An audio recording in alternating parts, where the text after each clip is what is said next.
तो अखिलेश यादव ने जी न्यूज से खास बातचीत में कहा कि बीजेपी अल्पसंख्यकों को निशाना बना रही है, उनकी पहचान कर छापेमारी की जा रही है। जी न्यूज से एक्सक्लूसिव बातचीत में अखिलेश यादव ने बीजेपी सरकार पर निशाना साधा और ये कहा कि अल्पसंख्यकों को बीजेपी निशाना बना रहे चुन चुनकर। अखिलेश जी, क्या माना जाए ये खुलकर ब्राह्मण कार्ड खेलने की तैयारी में है इस बार चुनाव के लिए? समाजवादी पार्टी की कोशिश लगातार ये है कि ज़्यादा से ज़्यादा लोग समाजवादी पार्टी में जुड़ें। आज क्योंकि रथ का कार्यक्रम उस जगह से शुरू हुआ है जहाँ समाजवादी सरकार में बड़े पैमाने पे विकास हुआ है। SCL का कैंपस आया है, इंटरनेशनल स्टेडियम बना है, बहुत बढ़िया शॉपिंग कॉम्प्लेक्स जिसको भारतीय जनता पार्टी ने बेच दिया।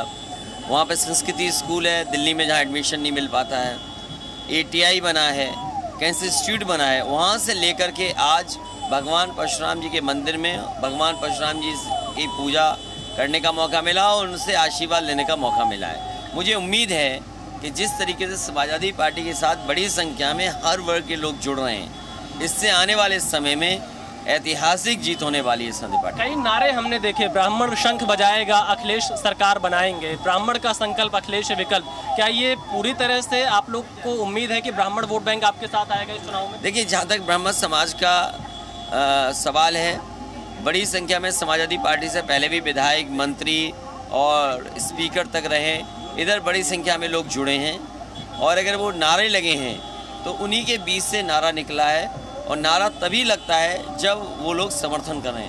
तो इस नारे से ये भरोसा किया जा सकता है कि समाज पूरी तरीके से समाजवादी पार्टी के पक्ष में समर्थन के लिए तैयार है। प्रधानमंत्री नरेंद्र मोदी आज मेरठ में थे और आपकी पिछली सरकार को लेकर लगातार निशाना साध रहे थे। उन्होंने खेल विश्वविद्यालय का शिलान्यास किया मेरठ में। उत्तर प्रदेश का जो स्पोर्ट्स का इंफ्रास्ट्रक्चर है 4.5 साल में सबसे नीचाई पहुंचा दिया गया। आज कहीं भी स्टेडियम नहीं बनाया। जो समाजवादी सरकार में स्टेडियम बने थे उससे बेहतर स्टेडियम नहीं बने हैं। आज हर स्पोर्ट्स का स्टेडियम हो, आधुनिक सुविधाएं हों, ये सरकार ने नहीं दी। और जब सरकार का समय ख़त्म हो गया तो ये सपने दिखा रहे हैं कि यूनिवर्सिटी बनेगी।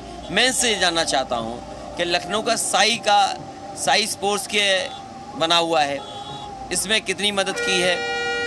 हॉकी को लेकर के साई का स्पोर्ट्स कॉलेज लखनऊ में और सैफई में सेंटर था, वो सेंटर क्यों ख़त्म किया जा रहा है। स्पोर्ट्स कॉलेज लखनऊ में वेलोड्रम बन रहा था जिसमें साइकिल की जो मॉडर्न प्रतियोगिता होती है ओलंपिक में, एशियाड में, उसका स्टेडियम बन रहा था, वो क्यों रोक दिया।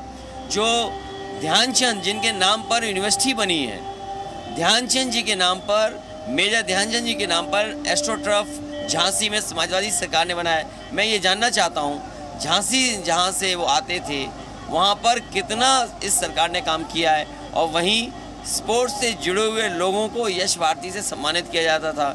यश भारती जैसा सम्मान छीन लिया गया है, अब किसी को यश भारती सम्मान नहीं दे रहे हैं। साथ ही साथ यश भारती मिलने वाले लोगों को एक सम्मान राशि दी जाती थी, वो सम्मान राशि भी भारतीय जनता पार्टी की सरकार में रोक दी गई है। तो किस मुंह से ये कह रहे हैं कि स्पोर्ट्स को और स्पोर्ट्स का इंफ्रास्ट्रक्चर बढ़ा रहे हैं, जबकि जो स्पोर्ट्स का इंफ्रास्ट्रक्चर बना हुआ था उत्तर प्रदेश में उसको भी बर्बाद करने का काम भारतीय जनता पार्टी ने किया है। अखिलेश जी, आपने वादा किया कि 300 यूनिट बिजली फ्री देंगे। मुख्यमंत्री कह रहे हैं कि पिछली सरकार में बिजली नहीं आती तो फ्री कैसे देंगे? आपके इस वादे पर सवाल खड़े कर रहे हैं। आने वाले समय में उत्तर प्रदेश की जनता को मैं भरोसा दिलाना चाहता हूँ कि 300 यूनिट फ्री दी जाएगी और इसलिए दी जाएगी कि जितने भी समाजवादी सरकार में बिजली के कारखाने लगना शुरू हुए थे, एटा में 3x660 super critical thermal plant लग रहा है, 1800 मेगावाट लगभग बिजली वहाँ से मिलेगी।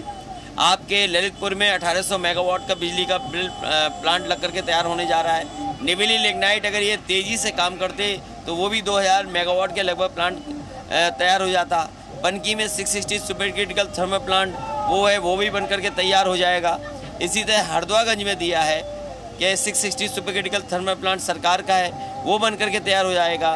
तो अगर भारतीय जनता पार्टी ने ये बिजली के बड़े कारखाने तैयार कर दिए होते तो आज उत्तर प्रदेश में बिजली सस्ती होती। समाजवादी सरकार बनते ही इन कारखानों को पूरा करेंगे और पहले ही दिन से 300 यूनिट बिजली फ्री आम लोगों को देंगे, साथ ही साथ किसानों को सिंचाई मुफ्त होगी। एक अंतिम सवाल अखिलेश जी, आपका एक भाषण था कि अल्पसंख्यकों को निशाना साधा जा रहा है, बीजेपी इस पर काफ़ी प्रतिक्रिया दे रही है, क्या कहना चाहेंगे? आपने जैन, सिख और एंग्लो इंडियंस का उदाहरण दिया है। जैसे ही भारतीय जनता पार्टी आई, उसने दिल्ली की लोकसभा से एंग्लो इंडियंस का आरक्षण जो एक सीट का था वो ख़त्म कर दिया।